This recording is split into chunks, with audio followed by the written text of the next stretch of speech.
afternoon, everyone. This is Tony from Her Homestead Skills. My thought today is how many of us can survive a depression? And are we prepared for one? And if we're not, what do we have to do in order to prepare? Because there's this very strong possibility that there is a depression on the horizon. So I just read today an article saying that the wholesale inflation rate just hit the highest rate in a year, which means that prices are going to continue to go up, which means that the interest rates will not go down, although people have been hoping and expecting that interest rates would go down within the next month or two, and I think that's been put off indefinitely at this point. Even in Canada, we're waiting for interest rates to go down even a small fraction in order to kickstart the housing market, because it has slowed down to a trickle here, and I suspect it's very similar in the US. But really, how many of us are prepared for an economic downturn that is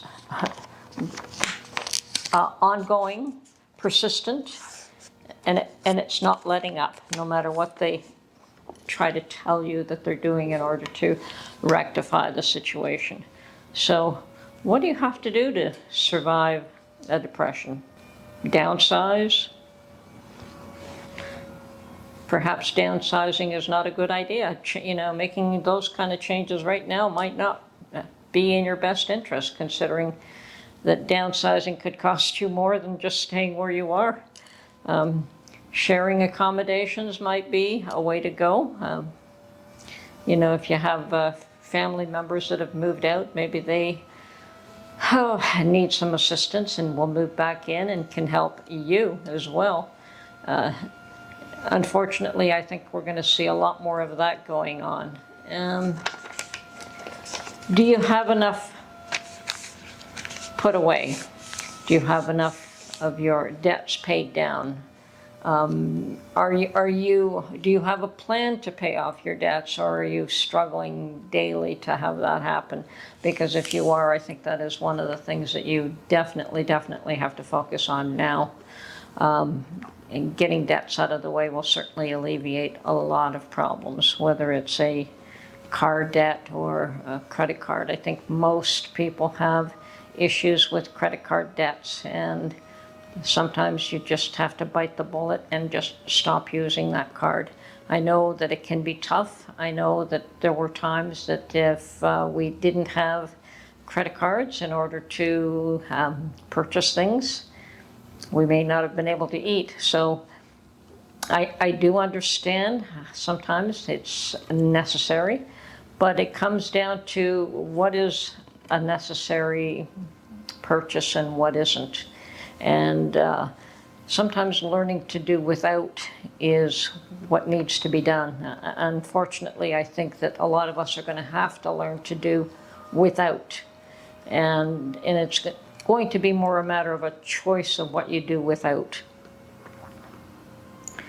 Certainly you can't do without food and shelter. So everything else goes by the wayside, whether it's a vehicle or whether it's clothing or whether it's treats, a vacation, or whatever it is. There are things that probably have to be cut from your budget in order to be able to survive what we're going to have to face. They may not call it a depression. I don't think they're calling it a recession now, but they may call it a recession in the near future. But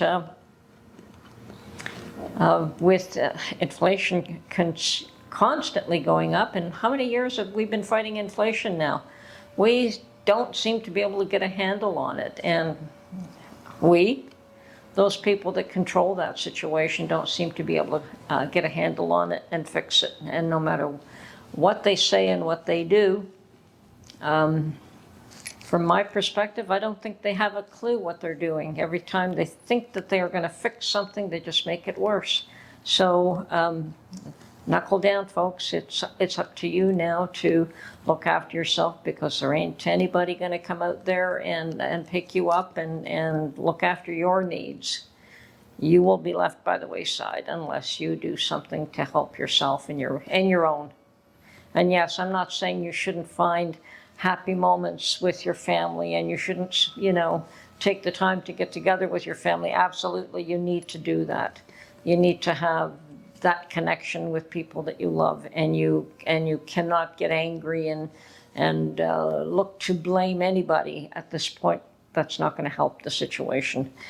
What we have to do is just determine what we need to do in order to make it through the next few years, because I don't think that the next few years are going to be easy, no matter who gets into power.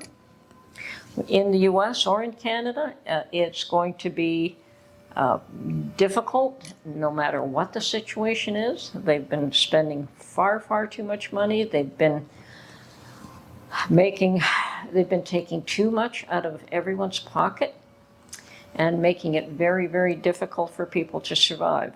And if there are more job losses on the way, and that's a very strong possibility. Like if you have two income earners and you both lose your job, what are you going to do? Been there. It isn't fun, but there are times you have to take the hit in order to move ahead. And I don't know, and I'm not here to tell anyone how to manage their affairs, because nobody knows except you the best way to manage your own affairs. But sometimes it's just okay. You have to sit down and say, what can we do to minimize the negative effect that we're going to be facing? And if you can, you can. And if you can't, then you have to grin and bear it and do the best you can. Trials come to everybody. Loss comes to everybody. And I certainly don't wish loss on anybody. But I'm suggesting that if you are not prepared right now, do your best to prepare for a more serious economic turndown, because it's going to happen. It's not getting any better. There are certainly people that will ride it out and won't notice it, but I don't think that that's the majority of the population. I think most of us are facing serious issues. In my mind, I'm retired. I'm no longer working, but I still have to pay bills. And I can assure you that pensions don't cover anything. They're a drop in the bucket with what needs to be paid. So even I have to sit back and say, what can we do? What can we not do? Where do we have to control a particular situation? And how do we move forward? Sometimes there are opportunities in difficult situations, and it's a matter of, if you can find an opportunity, how do you take advantage of it? Because that's usually the issue, is being able to take advantage of something that you see, and do you have the means, and do you have the skill, and do you have the way to do it? So keep your eyes open. They say when God closes a door, he opens a window. So we have to keep our eyes open on what lies ahead and what we can do to prepare and look after ourselves, look after our family. Anyway, this is not to frighten anyone, but when I keep hearing about how, oh yes, we're going to drop interest rates, maybe in July, maybe in the fall, maybe in the winter, and then you turn around and you get hit with a news and actually a news article that I just read that says, yeah, we've got the highest inflation rate in a year. They're not going to drop interest rates now. So either they've been lying to us all along, or they just don't have a clue. And those that are supposed to be looking after our interests and making sure that life is somewhat stable and reasonable for all of us are not doing a terribly good job. I keep seeing how those in power are saying, okay, well, we're going to do this to fix it, and we're going to do that to fix it, and they just put you deeper and deeper and deeper in the hole. And they're trying to look after one issue where they don't have the broad vision that's needed. And today, you can't just look at a little tiny segment and say, I'm going to fix this little segment. What's needed is a broader vision that encompasses all sorts of factors. And yes, it's true that when you do that, nobody's going to be happy. but in the end, maybe nobody's going to be totally miserable either. That everyone gets a little bit of what they want, and sometimes that's what has to be looked at rather than trying to pacify that one little group and make sure that that one little group is absolutely happy where everyone else is suffering miserably because of looking after the interests of that one little group. So, yeah, I don't like to marginalize those in power. I think that they have a difficult position, but I don't think that their vision is broad enough. I don't think that their vision encompasses what it needs to encompass, and they cause their own failures, and they're to the detriment of everyone involved. So hopefully the good Lord will take control of this situation and just change it. But even still, I think that before that happens, there is going to be a lot of pain. And